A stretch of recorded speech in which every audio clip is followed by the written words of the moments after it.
శిరీష్ గారు. మాకు అవసరం లేదు బా, మాకుందిలే శక్తి. అదే సార్, మీరు అడవుల్లోనే ఉండండి, మీరు అడవుల్లో ఉండండి, ఎవడు కాదన్నాడు.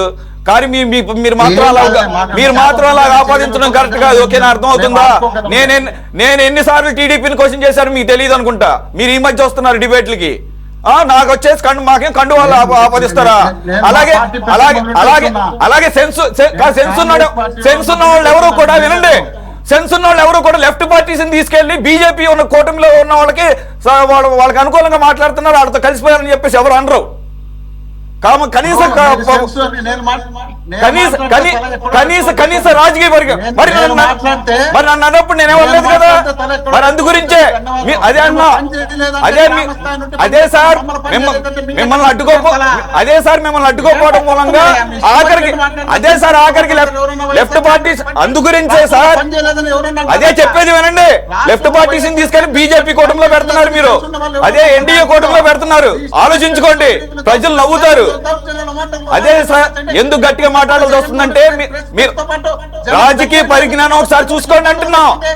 రాజకీయ పరిజ్ఞానం ఒకసారి చూసుకోండి. ఇప్పటివరకు మీరే మాట్లాడారు, వినండి ఆగండి, ఇంకా ఉన్నారు గెస్టులు. రాజకీయ పరిజ్ఞానం ఒకసారి చూసుకోండి, ప్రజలు గమనిస్తుంటారు. లెఫ్ట్ పార్టీని తీసుకెళ్లి ఎన్డీఏ కూటమిలో పెడుతున్నారంటే ఒకసారి ఆలోచించుకోవడం అంటున్నాం. మీకోసమే చెప్పింది. కట్టడం కాదు, మీకు అనుకూలంగా ఉన్నారు చూడు మీ చంద్రబాబు నాయుడు గారికి. గతంలో ఆ పోలికలతో బయటకు రాలేకుండారేమో అని చెప్తున్నా. అదే అలాగా అంటగట్టేసేయండి మీరు అంటగట్టేసుకోండి. ఓకే, ఒక్క నిమిషం ఆగండి శిరీష గారు, ఒక్క నిమిషం ఆగండి సార్, ఆగండి. ఇది అన్ని అంశాలు ఇక్కడ మాట్లాడటానికి లేదు. ఒక్క నిమిషం శిరీష్ గారు.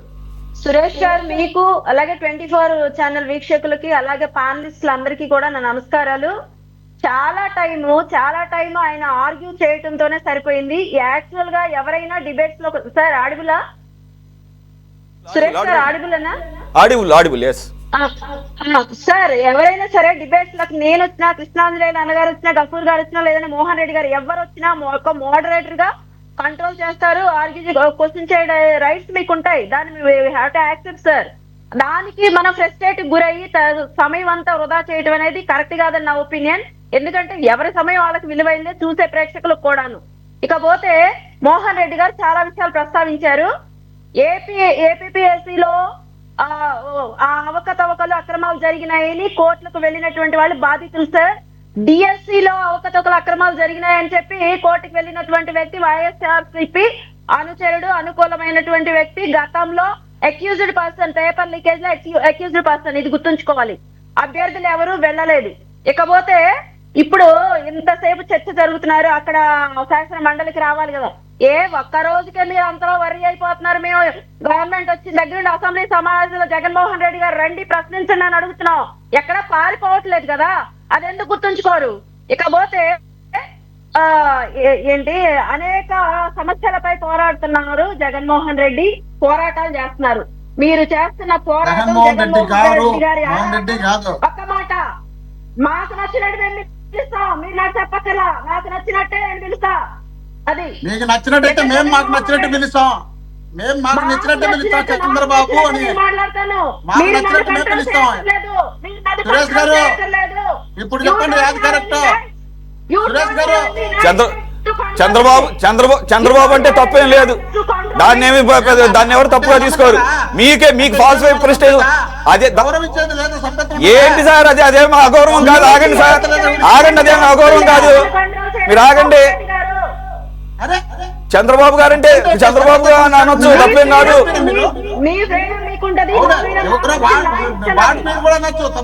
వాడు వీడికి పేరుతో మాట్లాడటానికి వాడికి వీడికి చాలా తేడా ఉందా మాత్రం తెలుసండి. ఒక్క నిమిషం ఆగండి. ఏం మాట్లాడతారండి? జగన్మోహన్ రెడ్డి, మళ్ళీ అంటాను, జగన్మోహన్ రెడ్డి వెళ్తుంది, పోరాటాలు చేస్తుంది, ఆరాట పడుతుంది, సంఘ విద్రోహ శక్తుల కోసం, నేరగాల కోసం, చంద్రబాబు లీక్ చేసింది లోకేష్ చేసినారు కాబట్టి రాజీనామా చేయమంటున్నా. ఎవరు మీ వల్ల కాదు, ప్రజలు ఇచ్చారు మాకు, మీరు ఇవ్వలేదు. మిమ్మల్ని కూర్చోబెట్టింది కూడా ప్రజల మీద మాకు ఒక బాధ్యత ఉంది. మేము బాధ్యతాయుతంగా వ్యవహరిస్తాం. కనీస బాధ్యతగా వహించండి, కనీస బాధ్యత వహించండి. చూడు బాధ్యతగా మీరండి మీ బాధ్యత. ఇప్పుడు మీరు ఈ డిబేట్ లోనే మీ బాధ్యత ఏంటో మీ బాధ్యతను మార్చి మోడరేటర్ మీద ఎగురుతున్నారు. మీరు చెప్పాలి బాధ్యతల గురించి. తెలుస్తుంది ఎవరి బాధ్యత ఏమనేది తెలుస్తుంది. మేము మాట్లాడుతుంటే మీరు తల ఉంచేది, మేము మాట్లాడుతుంటే మీరు మీరు తప్పువేది, చాలా ఎవరి మాట్లాడారు. బాధ్యత కూడా నేను తెలుస్తుంది. ఎక్కడ క్రాస్ టాక్ చేయలేదు. మీరు చాలా మాట్లాడారు, నేను క్రాస్ టాక్ చేయలేదు. మీరు కాసేపు వెయిట్ చేయండి. మీరు మాట్లాడేది నేను మధ్యలో వచ్చానా? మీరు ఎందుకు విన్నారు? 100 మాట్లాడినారు. మీరు ఎట్లా వచ్చినాడు? పేపర్ చదివారు. మేము నిజాలు చెప్పుతాం, అబద్ధాలు చెప్పం, అవాస్తవాలు అసలు చెప్పం. పుట్టిన అబద్ధాలు పుట్టుక మన పార్టీ పుట్టిన అబద్ధాలు పుట్టింది. మీకు అద్దె లేకుంటే కాదు మోహన్ రెడ్డి గారు, మీరు అసలు మీది ఎట్లా కాదు, పంపుల దగ్గర గొడవ కాదు, ఇది డిబేట్.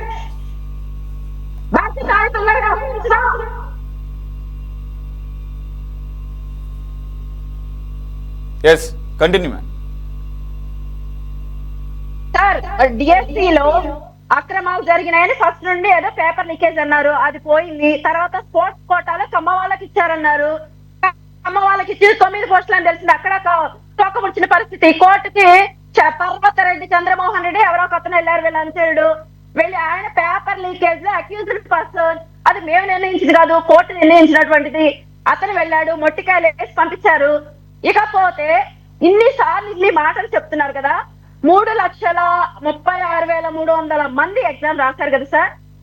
వాళ్ళలో ఏ ఒక్కళ్ళదైనా సరే నా ఛాలెంజ్ సార్, ఒక టీడీపీ అధికార ప్రతినిధిగా నా ఛాలెంజ్, ఒక్కళ్ళది తీసుకొచ్చి ఒక్కళ్ళ హాల్ టికెట్ తీసుకొచ్చి వాళ్ళకి ఎందుకు రాలేదని చెప్పి క్వశ్చన్ చేయమనండి, దానికి మేము ఆన్సర్ చేస్తాం.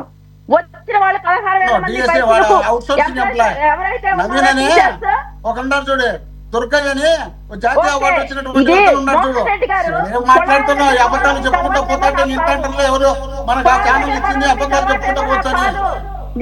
ఆ ఛానల్ నుండి అబద్ధాలు చెప్పుకుంటూ పోతాంటే సరిపోతుంది, చెప్పుకోవడమే. నేను మాట్లాడాక రాసుకోండి, అడగండి, నేను చెప్తాను. నవీన్ ఓకే, మీరన్నా నవీనే. ఆయన సర్టిఫికేట్ వెరిఫికేషన్ కే రాలేదు. రెండవది దొంగతనాలు చేయించినారు, రావద్దని చెప్పి బెదిరించింటే రాకుండా పోయినాడు. దొంగతనాలు చేయించినారు, రానికుండా చేసినారు, కోర్టుకు మోహన్ రెడ్డి గారు కాదు కాదు, మీరు ఆగరా? ఇప్పుడే కదా ఆవిడ అన్నారు. మీరు మళ్ళీ మాట్లాడుతున్నారు, దానికి సమాధానం చెబుతున్నారు. ఆగండి. కాదు, మీరు ప్రతి ఒక్కరికి అడ్డొస్తారు, మిమ్మల్ని మాత్రం ఎవరు అడ్డుకోకూడదు. ఏంటండి ఇది? సురేష్ గారు 35 నిమిషాల పాటు మీరే మొత్తం 35-40 నిమిషాల పాటు డిబేట్ లో మీరే మాట్లాడారు. రాగండి, మీరు కాసేపు ఆగండి, రాసుకోండి, తర్వాత మాట్లాడండి, తర్వాత దానికి మాట్లాడండి. మీరు నవీన్ అన్న కేసు ఎత్తారు, నవీన్ గురించి మాట్లాడుతున్నారు. ఆగండి కాసేపు. సర్టిఫికేట్ వెరిఫికేషన్ అతను రాలేదు సార్. అతని సర్టిఫికేట్ వెరిఫికేషన్ పరిశీలించని మీద అతనికి ఉద్యోగం ఏమిటో ప్రభుత్వ నిబంధనల ప్రకారం కుదరదు. First point. రెండోది ఎన్ఓసి తీసుకొని రావాలి, ఆ ఎన్ఓసి ఆయన ఇవ్వలేదు. సెకండ్ పాయింట్, నవీన్ అనే ఒక్క వ్యక్తికి సర్టిఫికేట్స్ అనేవి చూడకుండా ఇచ్చేటువంటి ఉదార స్వభావం, అలాంటి లాలూచి వ్యవహారం చేయాల్సినటువంటి అవసరం ఎడ్యుకేషనల్ కి సెక్రటరీ గారి వాళ్ళకి కానీ ఎవరికి లేదు. అంతకంటే లేదు. కాదు సార్, డిబేట్ మీరు ఏమన్నారు చెప్పనా? మీరు మొదట ఏమన్నారు, ఇక మేము ఎందుకు లేండి వెళ్ళిపోమంటారు అని. మీరు మొత్తం 40-50 నిమిషాల పాటు మీరే కన్జ్యూమ్ చేశారు. అవతల మాట్లాడిన వరక మరి మీరు ఆగండి కాస్త, లేకపోతే తర్వాత మళ్ళీ ఇదే అంశం మీద మళ్ళీ మీకు అవకాశం ఇస్తాను మాట్లాడుదురు. కానీ సురేష్ గారు, ఒక సీఎం ఇంతకు ముందు మిమ్మల్ని క్వశ్చన్ చేశారా, ఆయన మెసేజ్ కూడా అదే ఫార్వర్డ్ చేస్తున్నారు. సీఎం గారు వాళ్ళ గతంలో జగన్మోహన్ రెడ్డి గారు సీఎం చేసినటువంటి వ్యక్తి, ఏదో తడబడ్డారో లేదో అన్నారు, కానీ అది ఒక్కసారి జరిగింది కాదు. కంటిన్యూస్ ప్రెస్ మీట్ కంటిన్యూస్ గా ఆయన అడుగుతూనే ఉన్నారు, అవతల వాళ్ళు చెప్తూనే ఉన్నారు, హింట్ ఇస్తూనే ఉన్నారు. డిఎస్సి, ఏపీఎస్సి అని చెప్పి క్లియర్ గా చెప్తున్నారు. పబ్లిక్ సర్వీస్ కమిషన్ అని కూడా చెప్తున్నారు. అది ఇది ఒకే మాదిరి అని చెప్పి ఈయన అంటున్నారు. వీళ్ళు ఏ కోణంలో చూడాలి? ఒక క్వశ్చన్ ఎదుటి వాళ్ళని చేసే ముందు మనం ఏం మాట్లాడుతున్నాం, మనం ఎంత విజ్ఞతతో మాట్లాడుతున్నాం, ఎంత అవగాహనతో మాట్లాడుతున్నాం అనేది ప్రజలు చూస్తారు. కాబట్టి ఒక బాధ్యతాయుతమైన వ్యక్తి ముందుగా అవన్నీ తెలుసుకొని రావాలి. అది ఆయన తెలుసుకోకుండా చేశాడు, దానికి వీళ్ళు ఫ్రస్ట్రేట్ అవుతున్నారు. ఈ రోజు ఫ్రస్ట్రేషన్ అంతటికి కారణం ఇదే. ఇకపోతే రెండవది, ఈ రోజు ఎవరైతే టీచర్స్ పోస్టులలో ఉన్నారో 16,000 మంది పైచిలకు పోస్టులలో ఉన్నటువంటి వాళ్ళందరినీ కూడా నిరుపేద, బడుగు, బలహీన వర్గాలకు చెందినటువంటి నిరుద్యోగులకు ఉద్యోగం వచ్చి ఆ సంతోషంతో ఆనంద బాష్పాలతో ఉన్న వాళ్ళని అపహాస్యం చేస్తూ వాళ్ళని అడుగున ప్రతి రోజు హింస పెడుతున్నారు. ఇకపోతే సిబిఐ దర్యాప్తు అన్నారు. సిబిఐ ఆల్రెడీ వాళ్ళు చేసిన నిర్వాహకుల గురించి కోర్టులో ఉంది. రేపు మాకు ఈ విషయాలు బయటకు వస్తే మాకు కోర్టుల మీద గౌరవం ఉంది. ఇకపోతే డిఎస్సి గురించి అన్నారు. ఎవరికి ఏ విధమైనటువంటి ఇబ్బందులు లేని సమయంలో ఇక్కడ ఆల్రెడీ ఉన్న వాటికి క్లియర్ కట్ గా మేము ఎక్స్ప్లెయిన్ చేస్తూ ఆల్రెడీ మెరిట్ లిస్ట్ అన్నారు. మెరిట్ లిస్ట్ కూడా వెబ్సైట్ లో ఉంది. ఈ వెబ్సైట్స్ కూడా చూసుకోవటం రాదు, నిబంధనలకు అనుగుణంగా నడుచుకోవటం రాదు, ఇవేమీ రాదు. ఎవరో ఒకళ్ళు ఇద్దరు ముగ్గురు పట్టుకొస్తారు, వాళ్ళు కూడా చెబుతారు మాకు అన్యాయం జరగలేదు మహాప్రభుని. వీళ్ళు పట్టుకొని ఏలాడతారు. నిజంగా అవకతవకలు జరిగి ఉంటే మేము ఆ రోజు నుండి చెప్తున్నాం కోర్టుకి వెళ్ళండి, కోర్టుకి వెళ్ళొద్దని మేము అడ్డుపడట్లా. ఒకవేళ తప్పులు జరుగుంటే చర్యలు తీసుకోవడానికి కూటమి ప్రభుత్వం సిద్ధంగా ఉండిద్ది. కానీ తప్పులు జరిగే అంత కళ్ళు మూసుకొనైతే కూటమి ప్రభుత్వం పరిపాలించట్లేదు. ఎస్పెషల్లీ ఎడ్యుకేషనల్ వ్యవస్థలో ఈ రోజు ఎడ్యుకేషనల్ వ్యవస్థలో ఎవరైతే గవర్నమెంట్ స్కూళ్లలో ఉన్నారో నో అడ్మిషన్ బోర్డు పెట్టినటువంటి పరిస్థితి గతంలో ఎన్నడూ కూడా మనం చూడలేదు. ఈ రోజు ప్రతి ఒక్కళ్ళు నాతో సహా నా పిల్లల్ని గవర్నమెంట్ స్కూల్లో చదివిస్తే బాగుండు అనేటువంటి ఆలోచన తెచ్చినటువంటి పరిస్థితి ఎడ్యుకేషనల్ వ్యవస్థ. అలాంటి సమూలమైన మార్పును తీసుకొచ్చి పేద బలహీన వర్గాల పిల్లల్ని ఉన్నతులుగా తీర్చిదిద్దు.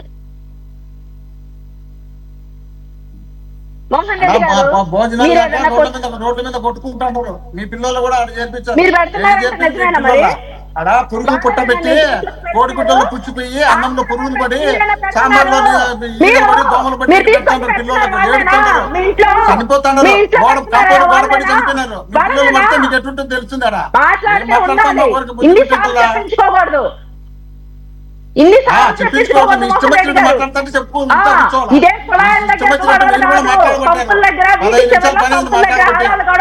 అలా ఉంది.